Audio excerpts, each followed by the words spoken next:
हाँ, हम लोग पढ़ रहे हैं रोटेशनल मोशन। पहले पढ़ते इसमें हम एंगुलर एक्सेलरेशन। एंगुलर एक्सेलरेशन क्या है? इसमें मतलब कोई बॉडी ऐसे और ये इसका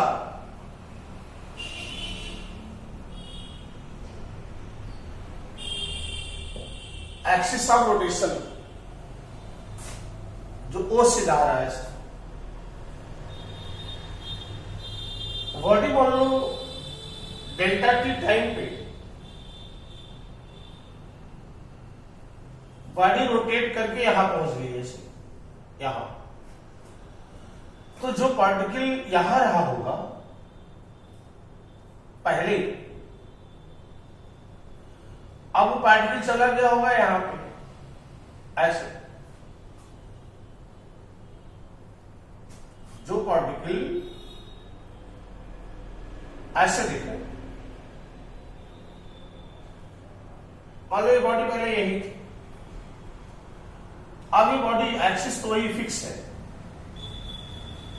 अब बॉडी मान लो यहां पे आ गई ऐसे घूम के, ऐसे घूम गई, यहां का जो पार्टिकल रहा होगा ये पहुंच गया यहां पे। इस तरह से सर्कुलर पाथ पे जाते हुए यहां पहुंच गया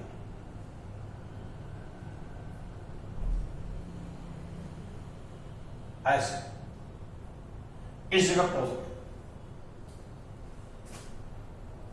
पार्टिकल मान लो 1,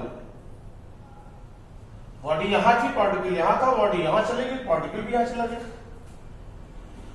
मान लो घूम रहा था ऐसे, यहां पर इसकी जो वेलोसिटी थी वो ओमेगा 1 थी, और डेल्टा टी टाइम के बाद इसकी एंगुलर वेलोसिटी हो गई ओमेगा 2। तो एंगुलर एक्सेलरेशन होगा change in angular velocity by time interval. Rate of change of angular velocity is called angular acceleration. Rate of change of velocity is acceleration. यहाँ rate of change of angular velocity is known as angular acceleration. It is written as alpha. Alpha change in angular velocity, पहले omega 1 थी, बाद में होगी omega 2, तो change omega 2 minus omega 1 by time interval delta t. यह इसे लिखा जाता है delta omega by delta t. लेकिन if delta t tends 0, then instantaneous angular acceleration alpha equals limit delta omega by delta t, और delta t tends 0, मतलब अगर time interval बहुत कम है तब उसे कहेंगे इंस्टेंटेनियस एंगुलर एक्सेलरेशन, और इसी को लिखा जाता है D omega by D T. D omega by D T vector quantity है एंगुलर एक्सेलरेशन। इसका जो यूनिट होगा वो ओमेगा रेडियन पर सेकेंड और टाइम सेकेंड आ जाता है रेडियन पर second square. Instantaneous angular acceleration की जो यूनिट आएगी रेडियन पर सेकेंड स्क्वायर, ये इसकी यूनिट है।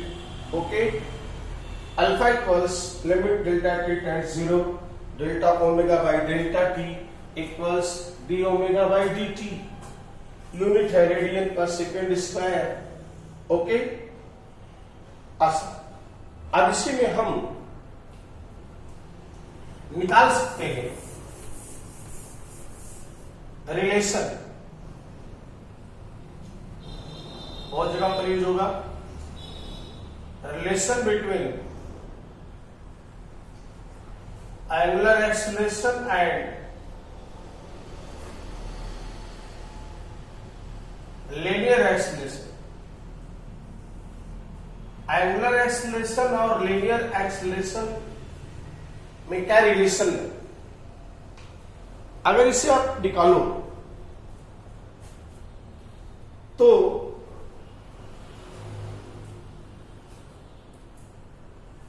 अभी आपने पढ़ा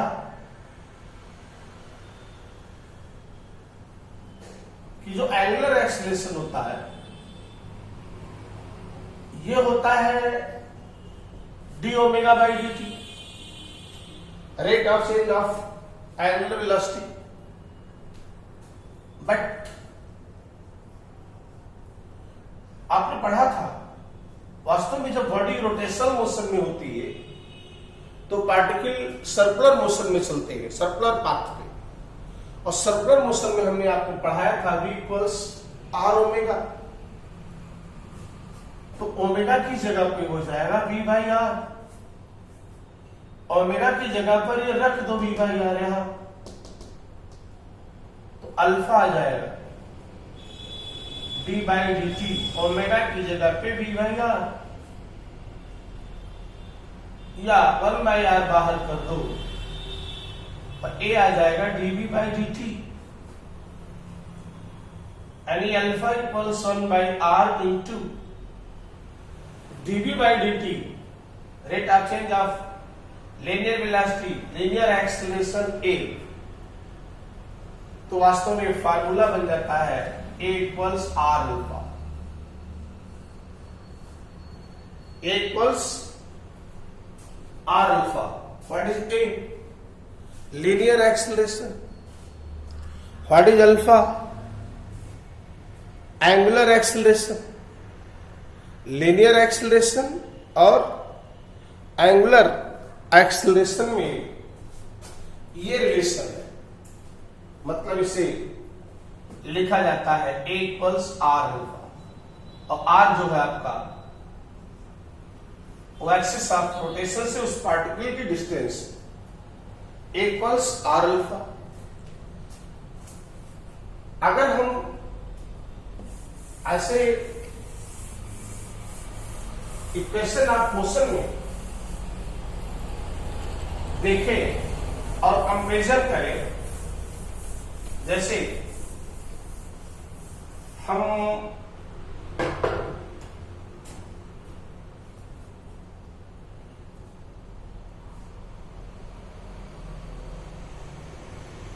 comparison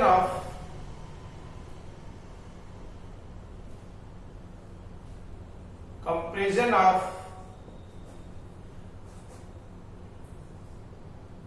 motion of comparison of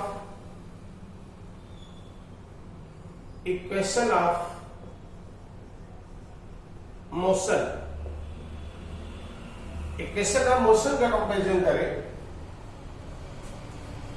एक तो एक होता है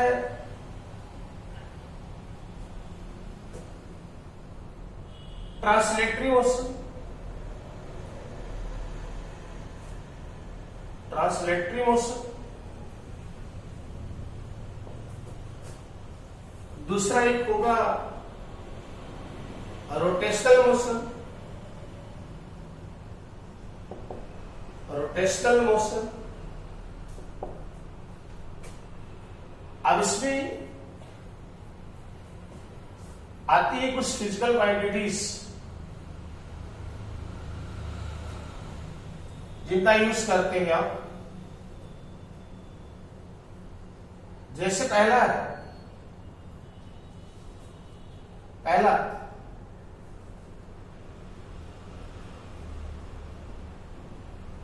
इनिशियल वेलोसिटी, दूसरा फाइनल वेलोसिटी,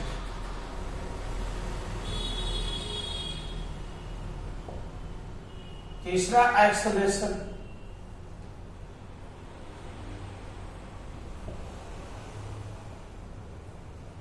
था डिस्प्लेसमेंट और नेक्स्ट टाइम।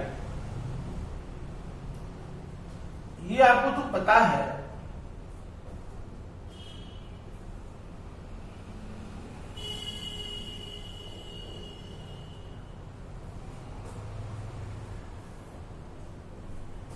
ये फिजिकल क्वांटिटीज है।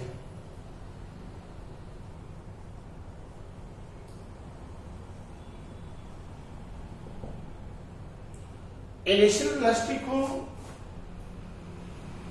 लिखा जाता है U से, फाइनल को V से, acceleration A, displacement S, time T, और इसी बेस पर एक तीन इक्वेशन बनाए गए हैं। V = U + AT, S = ut plus of at²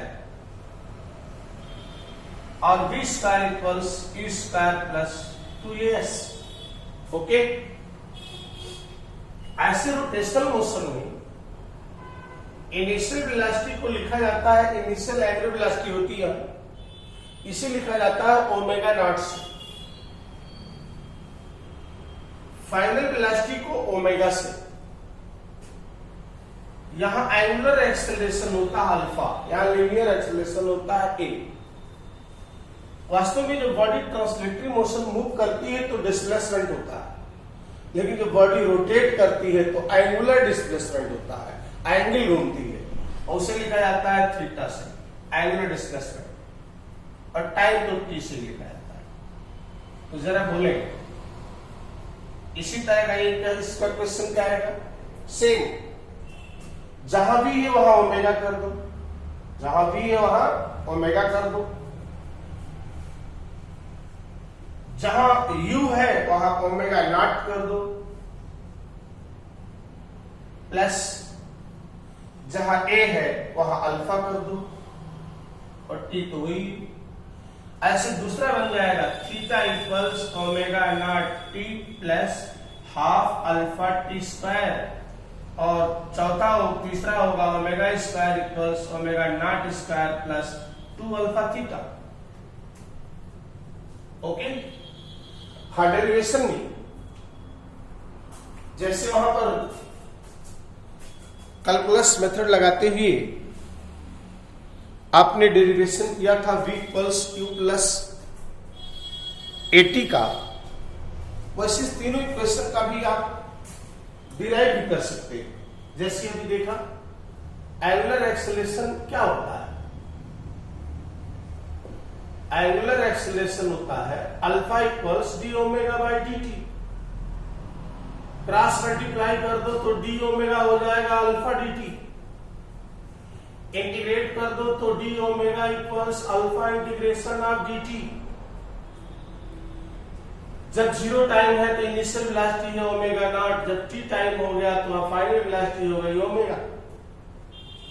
d⍵ का इंटीग्रल बताया था ओमेगा, लिमिट ओमेगा नॉट से ओमेगा तक, dt का इंटीग्रल t, लिमिट 0 से लेकर t तक, upper limit minus lower limit बराबर alpha into t minus lower limit, omega minus omega naught equals alpha t, तो omega = alpha naught plus alpha, omega naught plus alpha. ये देखिए पहला question same जैसे वहां किया था वैसे ट्राई करना है। तीनों क्वेश्चन का आपको डेरिवेशन भी आपको आना चाहिए। ओके, इतना आप सीखें आज।